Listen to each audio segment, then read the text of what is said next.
making podcasts about the work of quantum physicist David Deutsch. David Deutsch is the fellow we credit with the theory of quantum computation, and he's written a couple of books, one of which is called The Fabric of Reality, the other of which is called The Beginning of Infinity, which provide an excellent worldview if you're interested in reason and trying to understand the world through a scientific lens, I suppose.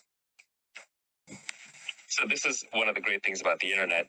I read an old. Okay, so what is my background on this? I read a book called The Mind of God by Paul Davies way back when, and then somehow from there I navigated to a book called The Fabric of Reality by David Deutsch, and I did a really poor job reading it. This is a long time ago, and I barely comprehended any part of it, and I certainly didn't finish it. And then I somehow stumbled across The Beginning of Infinity. Probably when it was first released, it went straight on my bookshelf and never got read because I still hadn't gotten through The Fabric of Reality. And then finally, a couple of years ago, not that long ago, maybe like a year and a half ago, I picked up The Beginning of Infinity again, and I opened it, and it was like a mind virus. That thing just took over my brain, and I realized this is the best book that I read in 20 years. It may be the best book I've ever read if you discount the spiritual philosophy stuff that I like. But within like I would call the genre of things that are directly useful. I think it's actually the most useful book I've ever read. And that's a big claim, because I think this is one of the very few books that I felt made me a lot smarter. And it gave me a foundation for evaluating what is true and what is not going forward. And it also shattered a lot of beliefs and myths that I had. I probably changed my mind more times from having read this book than from having read any other. And so it's a very, very important book. And it's a very difficult to read. And what it is David Deutsch, who is this brilliant physicist at, is it Cambridge? I'm sorry. Oxford University. Oxford. Yes, at Oxford. I'm so bad at this. Okay, yes, a brilliant physicist at Oxford. I'm bad at names and things of that nature because they don't really matter, right? It's the ideas that matter. Anyway, so it's a work of David Deutsch, and he's actually taken Karl Popper's philosophy. Karl Popper being a philosopher of the theory of knowledge, but he. Sorry, I'm getting texts while I'm talking, which is kind of distracting, but they're telling me my mic is off, so be it. Anyway, so David Deutsch was explaining the theory of Karl Popper, but not just that, but he was expanding upon it. And into it, he was mixing lots of physics and science. So it was very interesting, but it's a very difficult read. So then I went and actually tried to read the original Karl Popper, who I know, Brett, you believe is a clear writer, but I found him even more confusing and more obtuse. And so I was sort of lost, but I went through The Beginning of Infinity multiple times, and each time I would learn a little bit more. And then finally, I went online looking for people to explain this to me, because when you're dealing with difficult concepts, it's hard to do it on your own. You want to be challenged. So I actually went to my smartest local friends and I started talking to them about this book. And that's when I realized two things. One is almost everybody who claims to read this book has never read this book, or they haven't read it properly, or they don't understand it. Or secondly, they just have a fundamental worldview that's so diametrically opposite to what the book says that they're incapable of absorbing the book. Their identity and their preconceived notions get in the way. So there's no one to discuss this book with. So I went online and I found this podcast by this character Talk Teacher, T-O-K Teacher, and I thought, oh, this is just someone who likes to talk a lot. But actually, no, TALK stands for Theory of Knowledge, and it was Brett Hall. And so for the last 6 months, the podcast that I have been most listening to is Brett's Theory of Knowledge podcast, and I've been going through it faithfully. And it's not easy either, because he's covering very difficult material. But basically, David Deutsch is not just translating Karl Popper, but expanding upon him magnificently, but modestly. He does it so modestly that you wouldn't realize that a lot of it is David's original work. And then Brett is explaining and expanding upon it, but also modestly, giving so much credit to David that he leaves nothing for himself. But I would say I'm honored to have Brett here because he's the person that I've learned the most from in the last year. So, well, that's nice. Yeah. So my story is very similar. I did begin with popular science by reading Paul Davies as well. And if anyone listening doesn't know who Paul Davies is and you want a good overview of the present state of scientific knowledge, you can't do much better than what Naval just said there, Picking Up the Mind of God by Paul Davies. It's a standard introductory popular science book if you want to get into physics and you don't have much understanding, mathematics, chemistry, the foundations of biology, this kind of thing. And I thought that this is what popular science books were like. And it wasn't until I was wandering through a bookshop one day after I'd read everything that Paul Davies had written that I found a book by this fellow called David Deutsch. And on the back, it was blurbed by Paul Davies. And Paul Davies said of David Deutsch that he hadn't been so inspired since he read Gödel, Escher and Bach. And if you don't know what I'm talking about there, that's a book by Douglas Hofstadter that anyone who's interested in science tends to read because it's such an inspiring book. So Davies was comparing Deutsch's work to that, and so that's pretty high praise. And once I picked up, because I was studying quantum theory at the time, I was studying quantum physics at the University of New South Wales. I was in my second year of undergraduate, so I was really struggling with, not so much with the mathematics, not so much with doing the day-to-day lectures and tutorials, but trying to get a handle on what the heck the experiments were telling us about reality. And the kind of explanations that you get from a typical professor of physics, things like Richard Feynman said. What Richard Feynman said, and many people can quote Richard Feynman, he said words to the effect that if you think you understand quantum theory, you don't understand quantum theory. And this is the standard way even today that undergraduates and high school students who encounter physics are presented. That's the worldview they're presented with when it comes to quantum theory. And I didn't like that. And most students don't like that. You want to understand what's going on. It wasn't until I picked up the work of David Deutsch that I was given a clear explanation.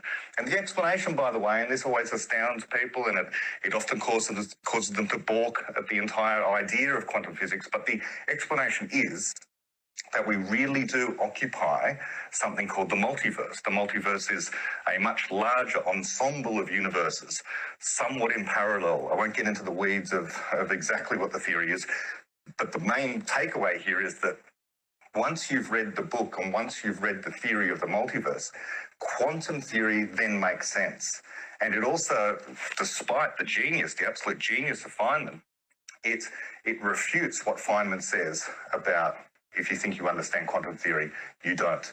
Because there are people who really do understand quantum theory. Now, why is it that every single physicist on the planet doesn't endorse the multiverse? Well, then we go into the sociology of quantum theory and of physicists, because to actually say that you endorse the multiverse, you're sticking your neck out. You sound a little bit crazy. But in fact, any perspective that people take on quantum theory, of course, makes them sound a little bit crazy.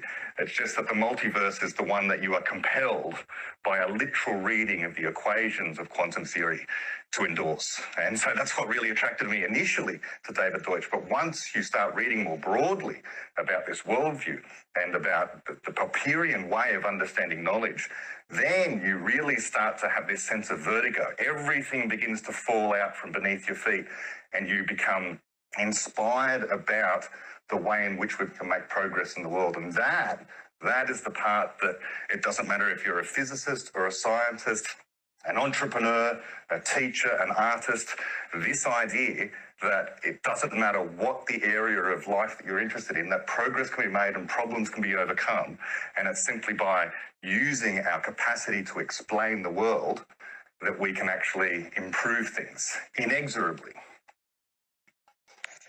Yeah, so I would say the quantum theories, the theory of the multiverses is fascinating. And in fact, I am right now knee-deep with browser tabs open on everything from the photoelectric effect to the double slit experiment to Zender-Mach, and I'm kind of wading through that part of the book again, and it's fascinating. But I don't think that's as interesting to the average person. To the average person, what's fascinating with the philosophy is if you read the first 3 chapters of the beginning of Infinity and you really understand them, then first it will, for the first time in your life, you will have a very tight and precise definition of what science is.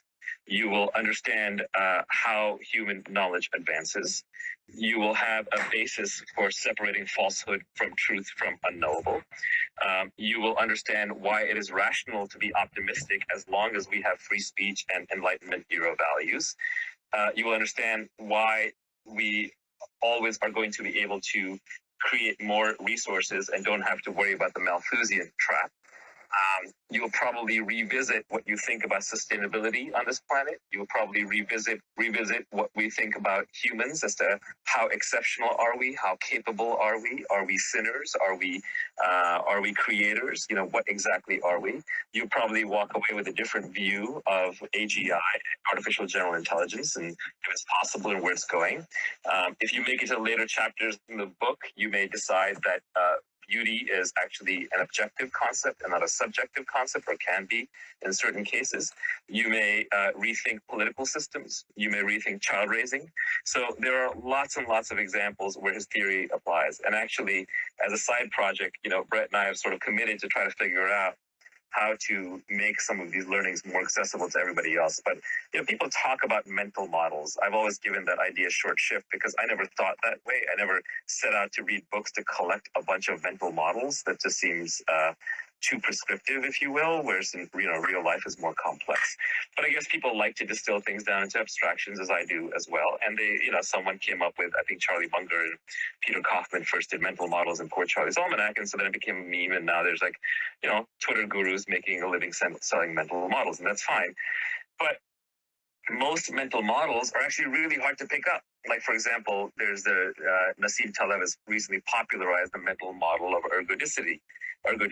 And if you, it takes a little while to understand it, but, you know, the simplest way to look at ergodicity is that what's true for the group on average is not necessarily true for the individual averaged out over repeated iterations. Classic example is Russian roulette.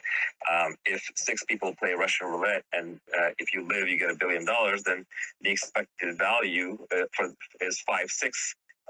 You know, for 5 of them, they'll get $1 billion, and 1 of them will get 0. And, you know, it's probably worth playing Russian roulette if you want the money. However, if one individual has to play Russian roulette with the same gun 6 times and gets $1 billion or gets that expected value if they're alive at the end, then it's a raw deal. So ergodicity is one of those interesting mental models, but you're not going to figure it out just by reading the definition. It'll just make your head spin. You have to work through it. You have to put in the time. You have to put in the hours. It helps if you actually use it in your real life context. So that's how most mental models tend to work, and that you have to use them for them to actually become part of your repertoire.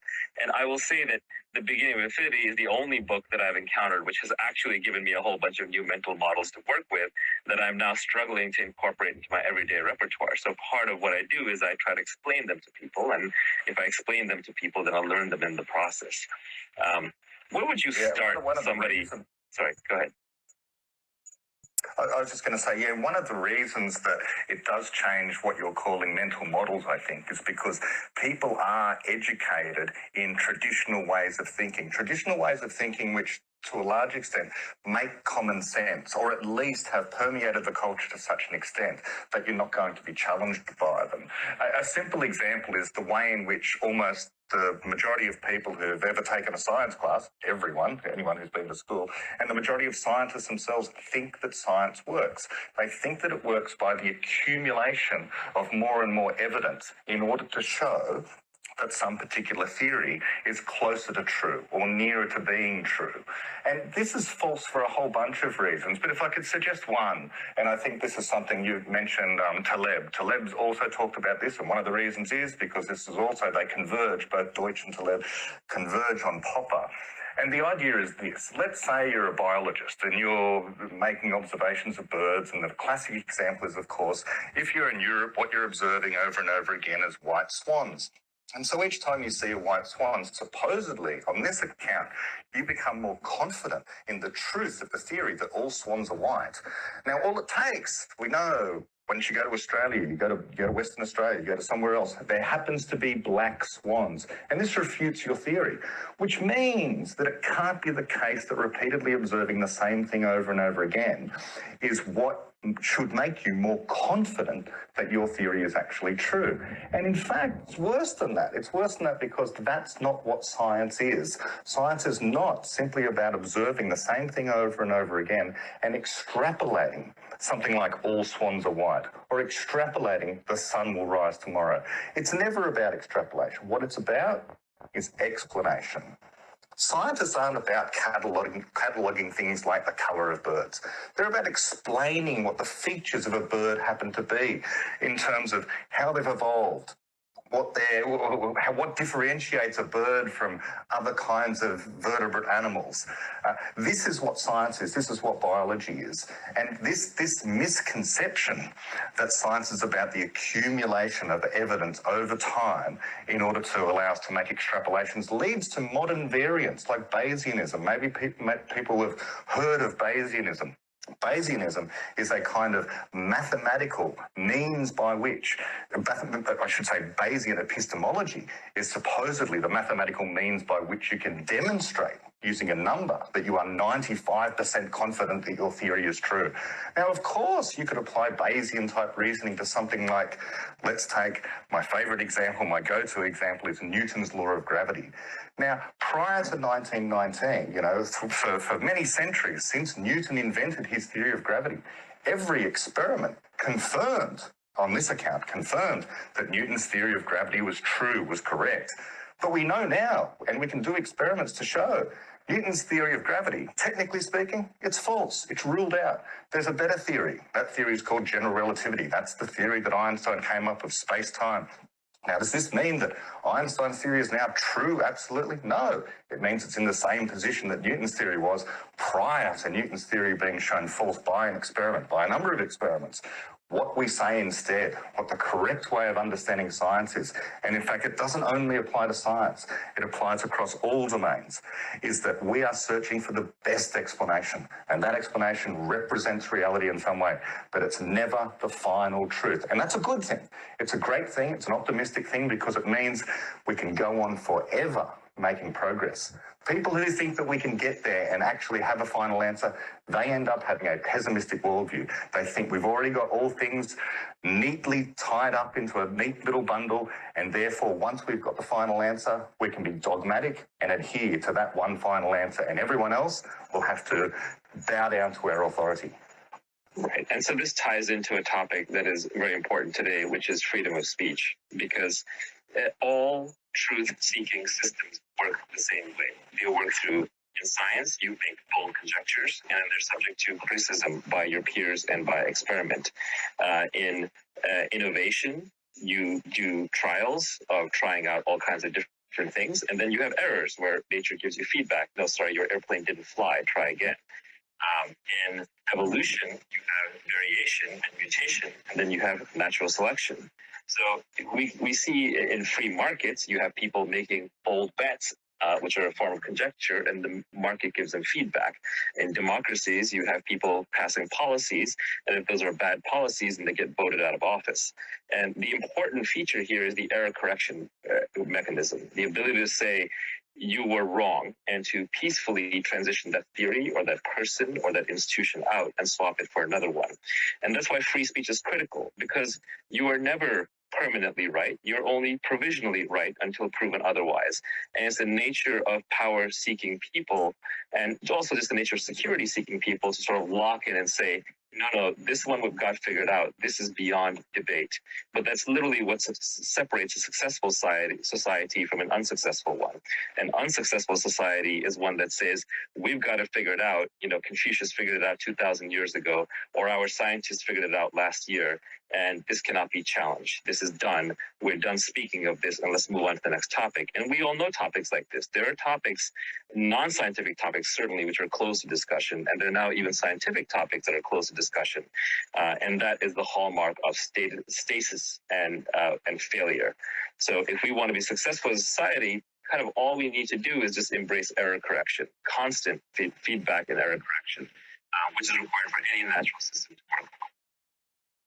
Yeah, and it's a wonderful parallel there that you've just mentioned between the scientific enterprise, this idea of coming up with a good idea, or our best idea at the time, and then being open to all other challenges. All comers are willing to put forward their best case. And then in science, we have this unique thing that we're able to do an experiment. And the purpose of the experiment is to rule out almost all other theories, ideally all other theories, except for one that can't be ruled out by that experiment. Again, unable to be ruled out by an experiment does not mean that you're absolutely true, you're the final word. It just means it's the best idea we have for now. And the parallel there with democratic systems shouldn't be overlooked. What's the point of a democracy? The point of a democracy is not to find the best ruler. It's not to find the person who is going to be installed as the president or the prime minister or the local member or the councillor for all time because they are the ideal leader in some sense. This is the mistake that Plato made. Plato thought that the whole idea of democracy was flawed because democracy is ruled by the mob. Okay, the largest number of people can get together and they can come up with laws, they can come up with ways that will overrule the minority.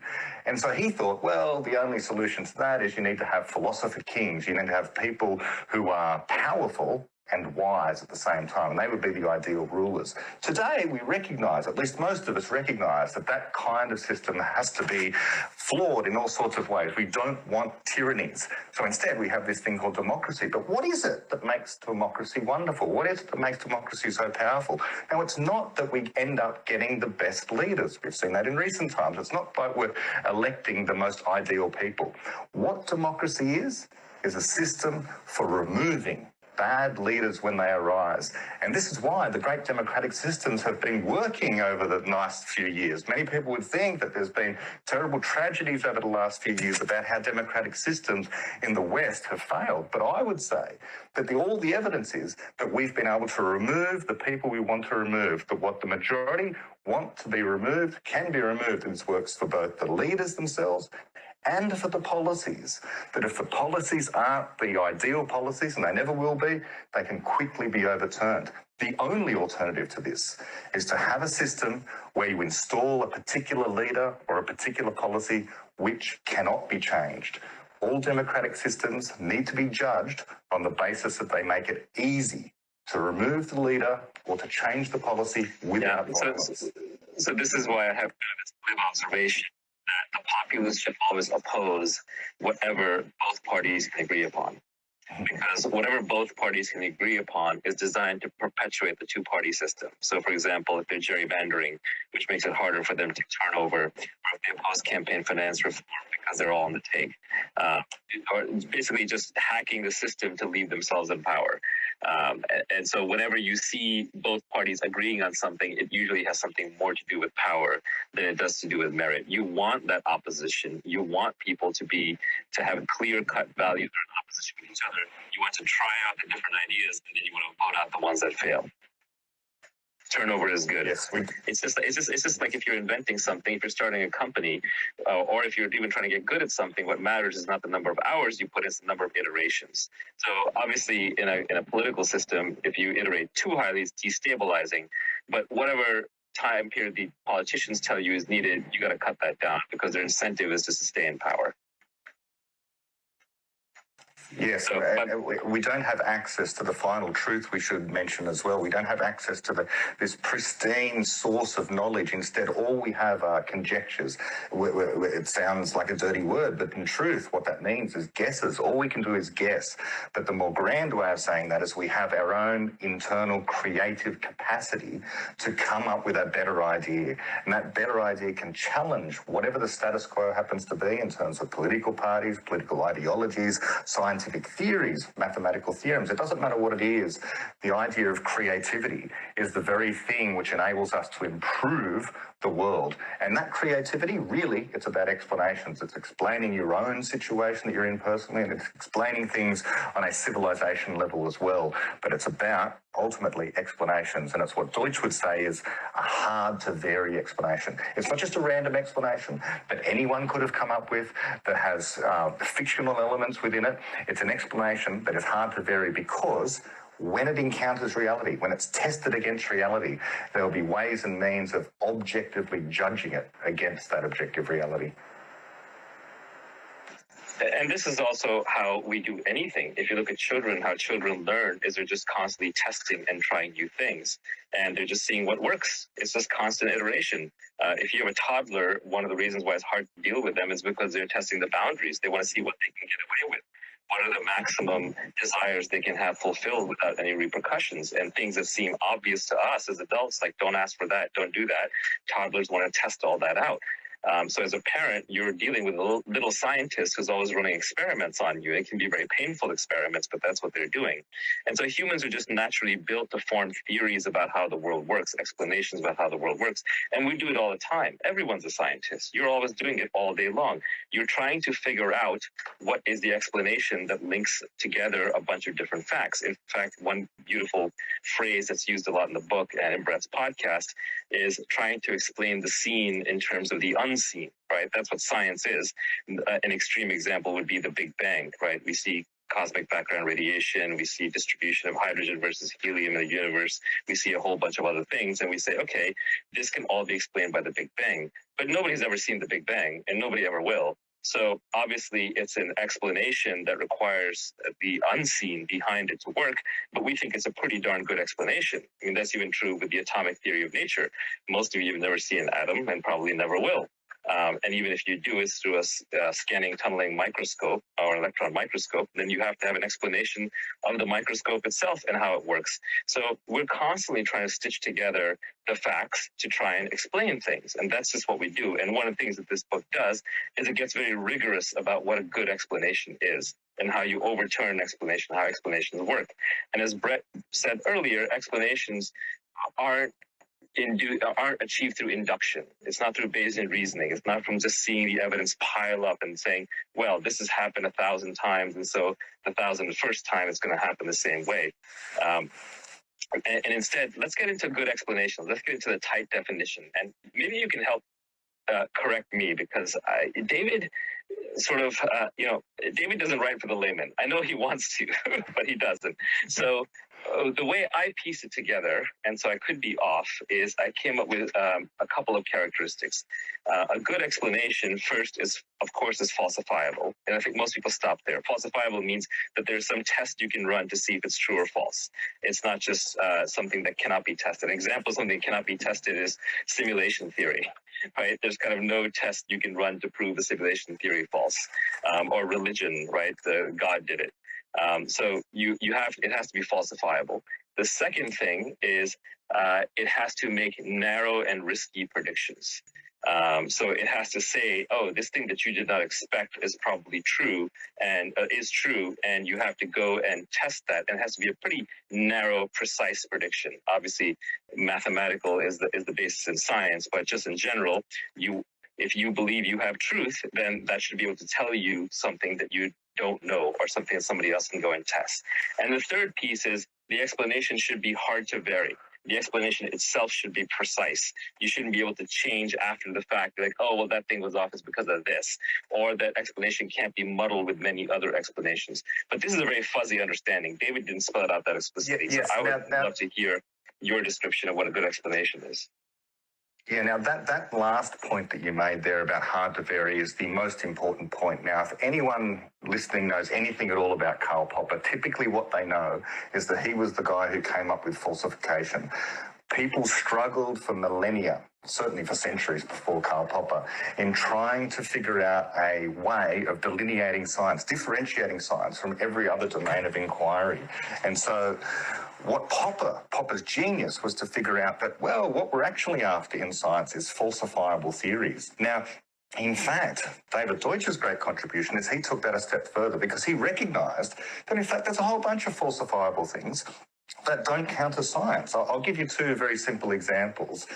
The crazy person standing on the street corner wearing a sandwich board saying, the end is nigh, the world will end May 5th, 2021. That's a falsifiable theory. They've got a strange claim that the world is going to come to an end on that particular day. Wonderful, falsifiable theory. That's not science. Now, I'll get into why that's not science in just a moment, but I'll give you another theory, and this is another example, and this is one of my more favourite ones from the book. It's the grass cure for the common cold. Imagine someone comes to you, some naturopath person, and says, if you eat 1 kilogram of grass, that will cure your common cold. You've got the sniffles, here's a kilogram of grass, eat the kilogram of grass. Now, that also is a testable theory. That's falsifiable. You could eat the 1 kilogram of grass, and of course you'll find that all you'll get is an upset stomach. You'll probably throw up. It's not going to cure your cold at all. Now, if you go back to the practitioner and say, look, I tested this theory, I tried it out, it didn't work, the person can turn around and say to you, well, try 1.1 kilograms, or maybe try 0.9 kilograms. What this means is that it's an easy to vary theory. They can ad hoc just change what they're suggesting the theory is. But in fact, it's worse than that. They don't truly have a theory. It's not a theory in the scientific sense. A theory in the scientific sense is an explanation. It's an explanation of the sort, well, in the grass, there is this chemical, and the mechanism by which this chemical is able to attack the cold virus is, and so you would get a long chain of causation there. And this is the hard-to-vary aspect of what scientific explanations are all about. This is what Karl Popper didn't quite get. So a hard-to-vary explanation is one where all the components of the theory, all of them, have some causal purpose. So when we start talking about the reasons why, let's say, for example, you add acid to base and you get, acid and base, and I think you get salt and water. The reason why that happens, the explanation behind that, is to do with hydrogen ions and hydroxide ions. And every single one of these parts of the chemical explanation serve a particular purpose. Whereas in an explanation that is not hard to vary, the different components can easily be swapped out for something else. Like I said with the grass so-called theory. If someone comes along and says that the grass is going to cure the common cold, they can quite easily change the quantity of grass. And that doesn't happen in actual science. Now, does this tie in some way with Solomon induction? The trivial case of Solomon induction is Occam's razor, which is, you don't want to multiply assumptions beyond what is necessary. So a tight theory should not multiply, parts of it beyond what is necessary. Is that relevant or linked, or am I just completely off base? Yes, I think so. There's all sorts of perverse ways in which people can use Solomon induction. They could use what's known as parsimony in science, or Occam's razor, in order to try and show aspects of science aren't really science. And I'll give you a trivial example. Of course, I endorse what's called the multiverse interpretation of quantum theory. Now, I would say, and David would say, and various other people who actually subscribe to this particular way of understanding quantum theory, that it's not an interpretation. Lots of other people have interpretations of quantum theory, but what we're saying we have is just a literal reading of the equations of quantum theory. We're just taking the formalism seriously. Now, what some people object, and in fact Paul Davies is one of the people who actually object. I happened to have a conversation with Paul Davies one time, and he objected on the basis that the multiverse theory postulates an uncountably large number of universes in order to explain one universe. Now, to many, many people, this is a violation of Occam's razor. After all, aren't we multiplying? Yeah, it's not, but it shouldn't be about the number of entities. It should be about the number of postulates. Yeah, exactly right. And so that's why we're forced into endorsing things like the multiverse, because the number of assumptions you make is minimal. In fact, you need no additional assumptions on top of quantum theory. All you say is quantum theory literally describes reality. And what do you get out of that? You get a multiverse. So yes, it causes the number of multiverses to proliferate, but that doesn't matter for science. I mean, after all, we cannot see every single planet in the observable universe, but we know, because of our scientific theories, that as soon as we have this theory of how planets form around stars like the sun, and in fact we can see now exoplanets orbiting other stars, that theory stretches out from beyond where we are here on Earth to the rest of the universe. And so we know, even if we can't observe them, even with our most powerful telescopes, we cannot observe planets orbiting stars on the other side of the galaxy, let alone in other galaxies. We know they must be there. The planets proliferate because of the theory. But the assumption is very, very simple. This is how planetary formation works. Therefore, there must be planets orbiting stars in galaxies that we can't even see. Yeah, I mean, if the number of entities mattered for Occam's razor, then the atomic theory of nature would have had a hard time getting any traction. Yes, exactly. There's a lot of atoms out there. Yeah, so anyway, I don't mean to recount the entire book in this one short conversation. It's a difficult set of topics, but actually maybe one other that we'll get to is let's talk about one of my favorite things to pick on, which is the dark forest hypothesis.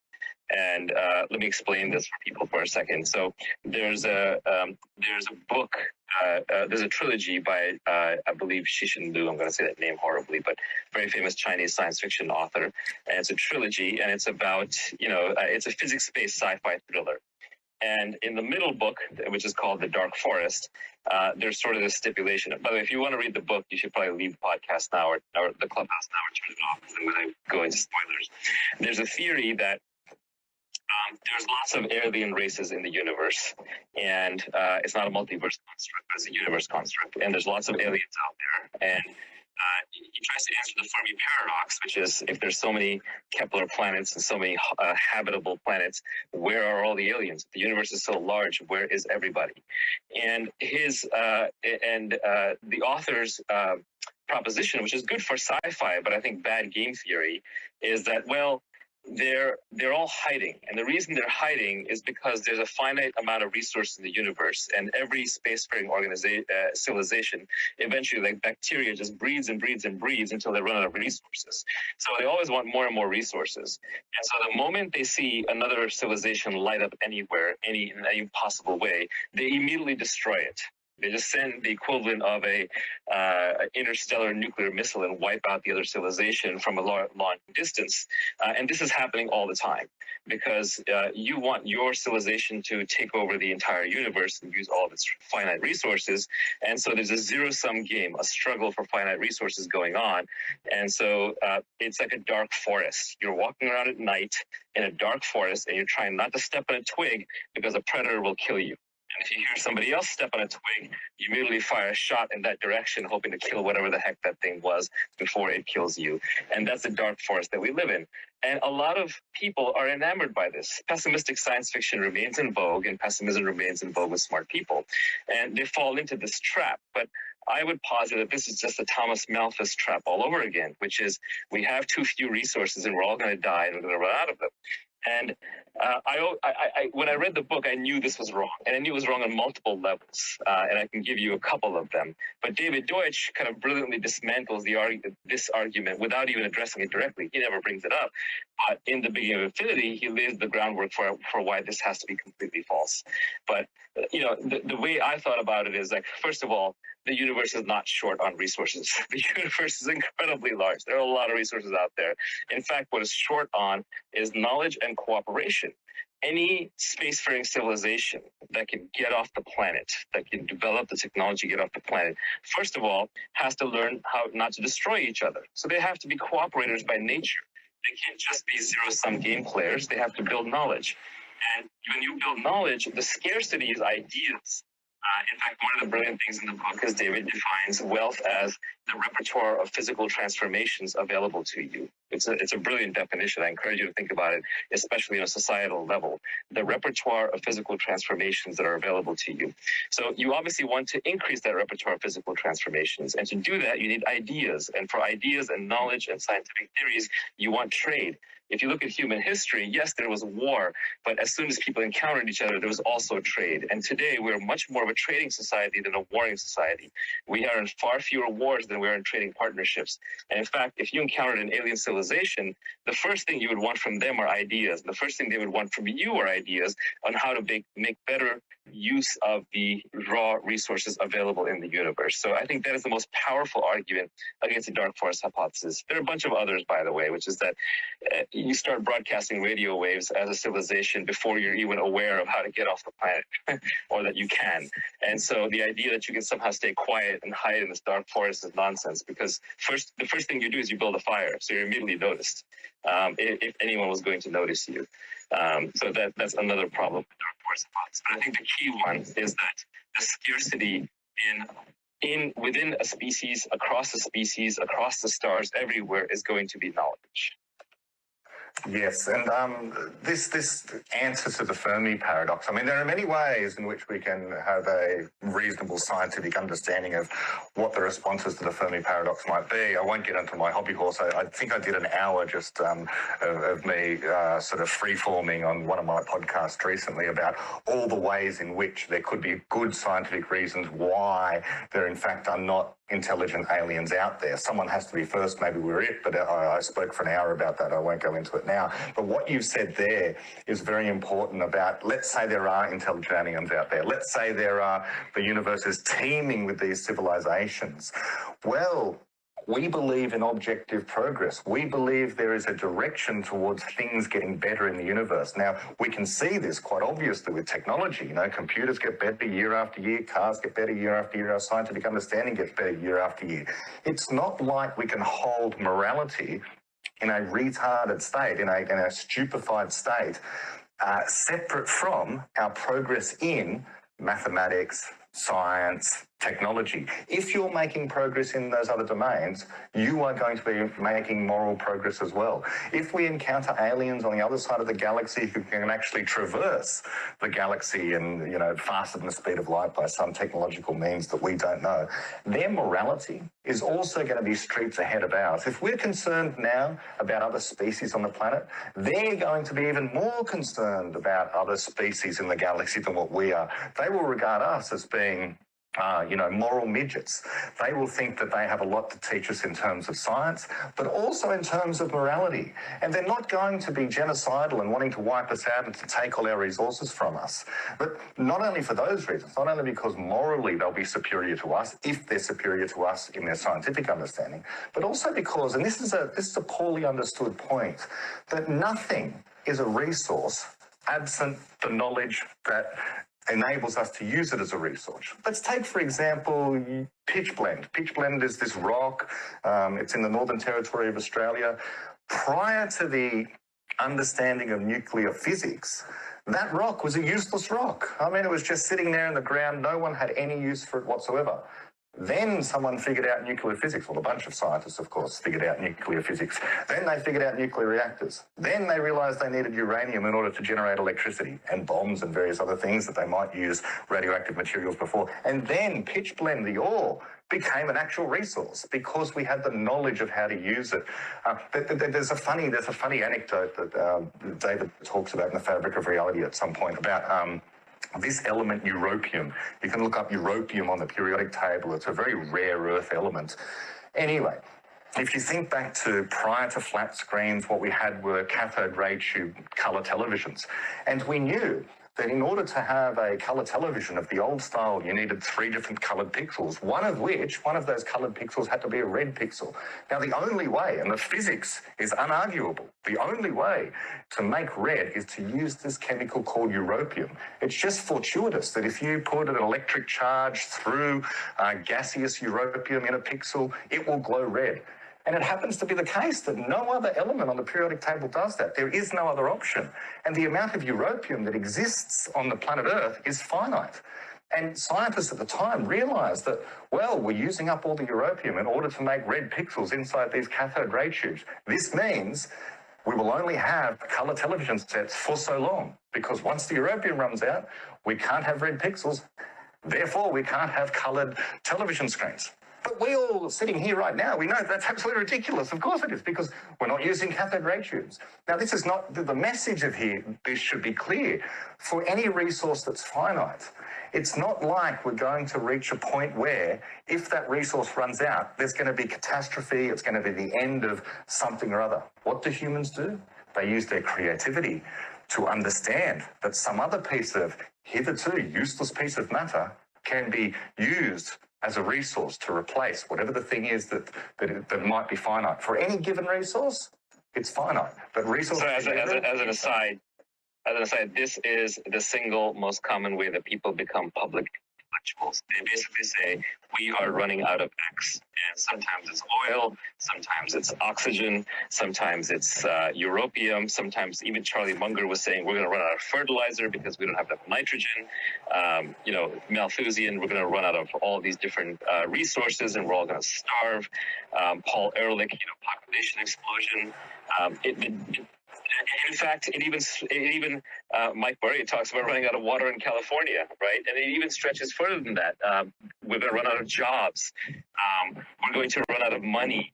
We're going to run out of wealth, right? These are just these scarcity, these finite, these zero-sum sort of philosophies are incredibly common. They're actually the dominant paradigm in our society. And I think one of the things that you have to get over if you want to be successful as a human being is you have to get over this zero-sum mentality, you have to get over this finite resource mentality. We are not in a finite resource situation. The universe is a very large place.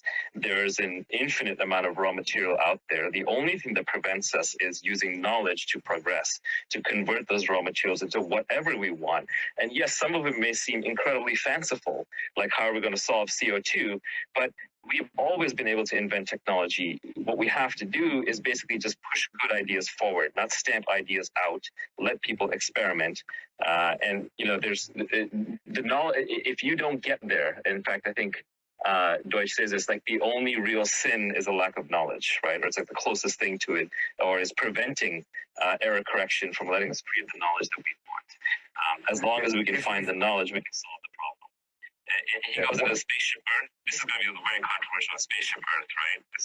We can get into that later. That was a tough one. Most people don't want to swallow that line of argument. But if you get to his book and you read the Spaceship Earth part, you've all been brought up to believe that Earth is this rare, precious blue dot, and you know, if we destroy Spaceship Earth, we're all going to die, and it's terrible. And I was brought up to believe exactly the same thing. And Deutsch turned me around 180 degrees.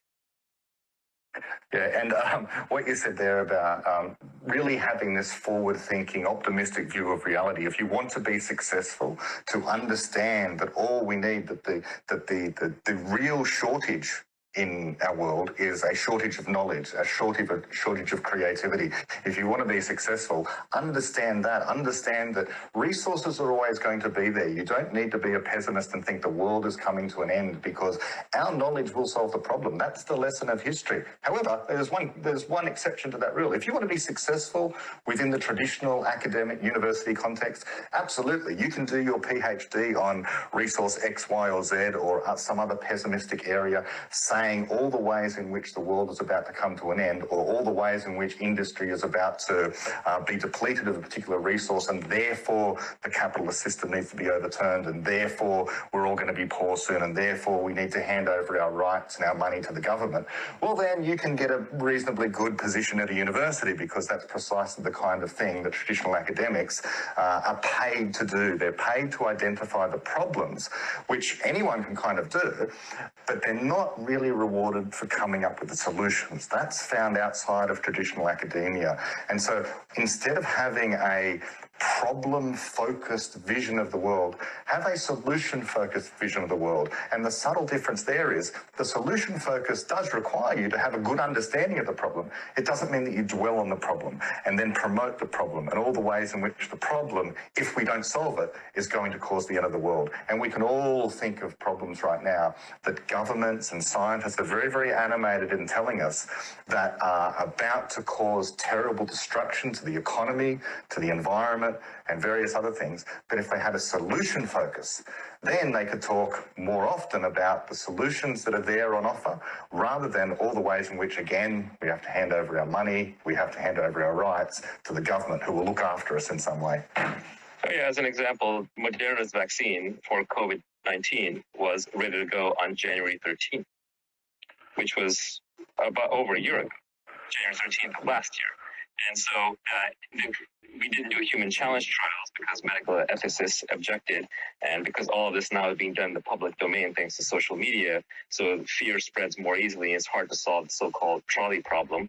But if we had been like an older society and let people volunteer for challenge trials where they basically get injected with a vaccine and then spray COVID up their nose, and these are hopefully young, healthy people who are taking risks, but you know, it's they're sacrificing, and maybe they're getting paid a lot, maybe they're getting fame out of it.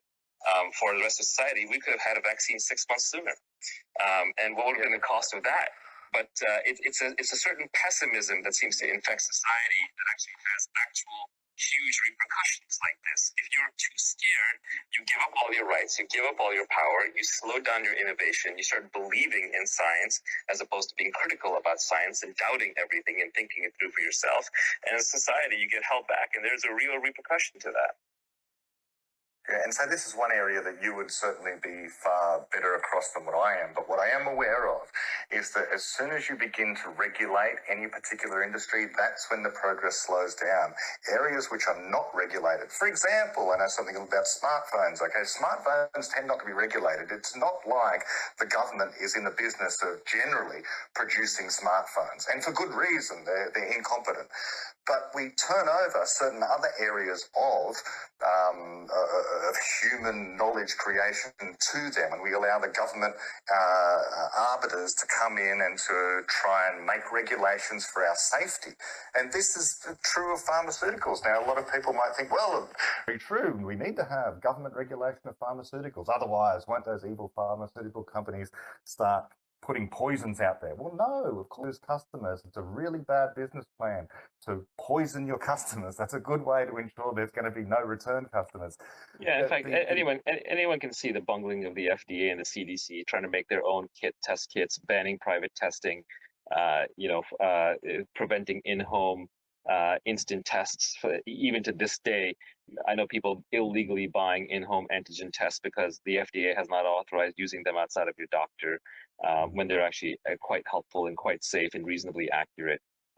People couldn't do mask manufacturing because it didn't meet the stringent FDA standards. Even now, I'm sure the vaccine rollout is partially delayed because we are treating every vaccine dose as if it has to be made perfectly, as if we're in peacetime as opposed to be in an emergency wartime situation. So just the regulators' ability to say no crushes innovation. And we see this across the board. In crypto exists, the internet is finally moving into its own native payments mechanism because first it had to figure out how to decentralize away from the prying of regulators. There are companies like Uber and Airbnb that had to fight local regulations every step of the way. But there they kind of did a divide and conquer. Your neighboring town can make Uber and Airbnb legal, and the next town doesn't. And so you get this iteration, this error correction, feedback loop, where the denizens of the town say, actually, I want Uber or I don't want Airbnb. So they get to see the experiment run in parallel next door. But if you go up against federal regulators, you're dead meat. You have no chance. You're immediately illegal everywhere. We're just constrained in where we can do innovation based on how much regulation is present. That's not to say there should be no regulation whatsoever. Obviously, you don't want like everybody flying a drone past your house, and there is such a thing as the commons, and there are externalities. But at the same time, the level of regulations that most societies set is too high. It's all in favor of regulators. And what you actually would love to have is real competitive experimentation. You'd love to have neighborhoods, societies, states, door by door, state by state, neighborhood by neighborhood, that make their own choices so that you can kind of have a competitive market. It's not a coincidence that if you look back in human history, most eras of innovation are done by city-states. In the US, it was done by federalism, right? Like different states could allow different levels of competition. For example, people still famously say that one of the reasons why California has a lot of the tech industry as opposed to Massachusetts, where arguably more tech industry is born, because in Massachusetts, non-competes are enforceable. So if you work for IBM or DEC, Digital Equipment Corporation, you can't go work for a competitor or you get sued by your former employer. And so that it just prevented smart people from going off to start companies. But fortunately, California didn't have that. Non-competes are essentially unenforceable in California. And what seemed like a bug to the employer was actually a feature that allowed for innovation. Yeah, defending the market has certainly become, defending the free market, I should say, has certainly become very unfashionable.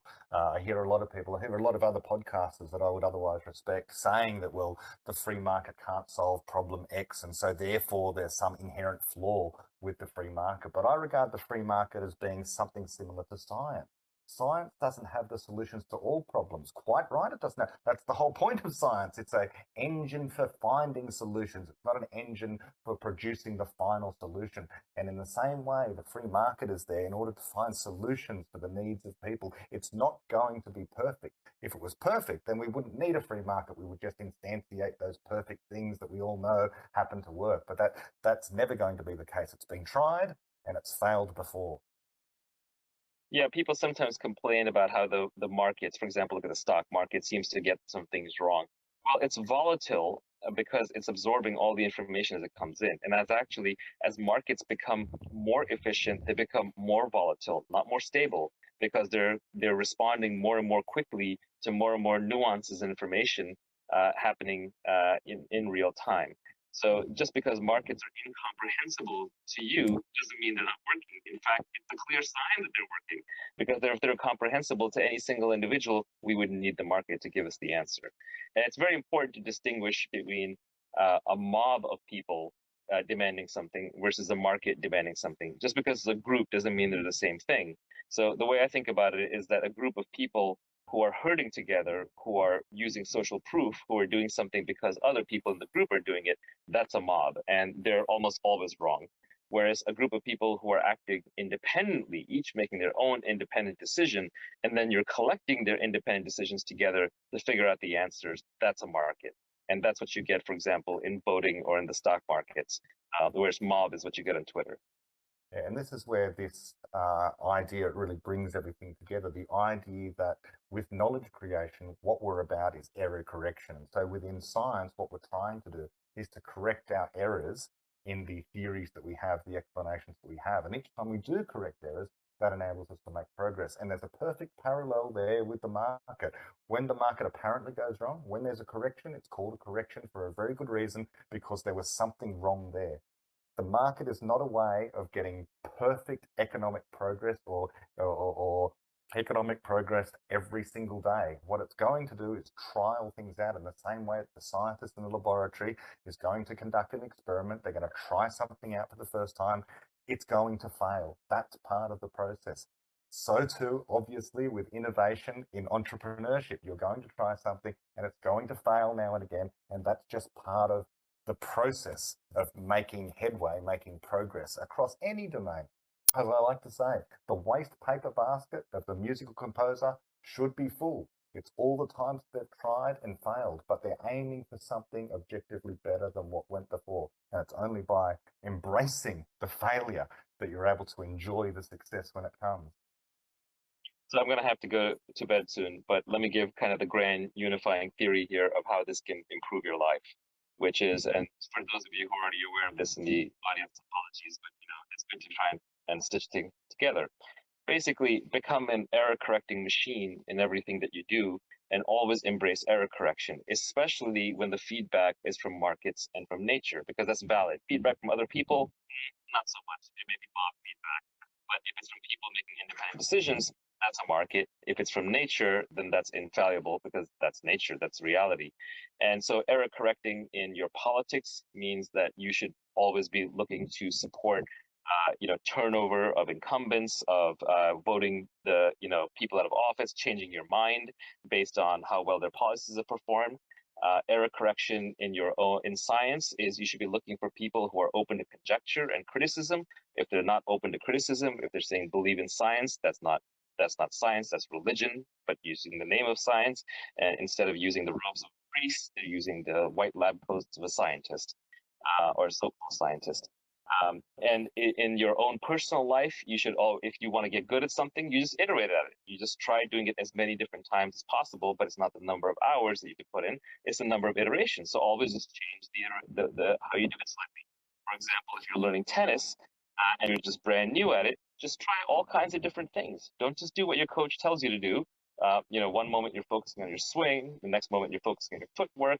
Then once you've gone through that, you're basically maybe, thinking hard about how the racket's going to make contact with the ball. And the next time, you're not thinking at all, but try to go through as many different experiments as you can. And same way in your company, until you find product market fit, you should be trying lots and lots of daring new things, lots and lots of iterations until you find that product market fit.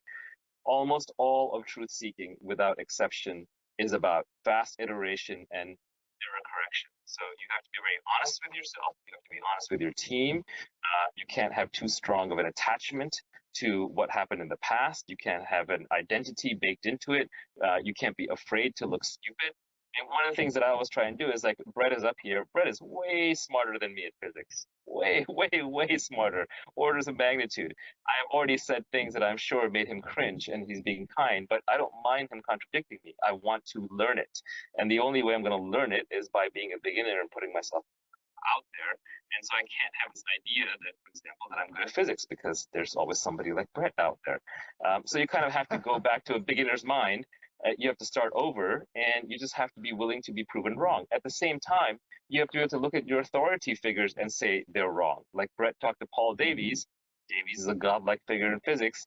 Davies gave him a bad explanation of why he thought the multiverse theory was wrong, and Brett didn't say, "Oh my God, Paul Davies said X, and Richard Feynman says Y, or this Karl Popper quote says Z, and so therefore I should believe that." No, that's appeal to authority.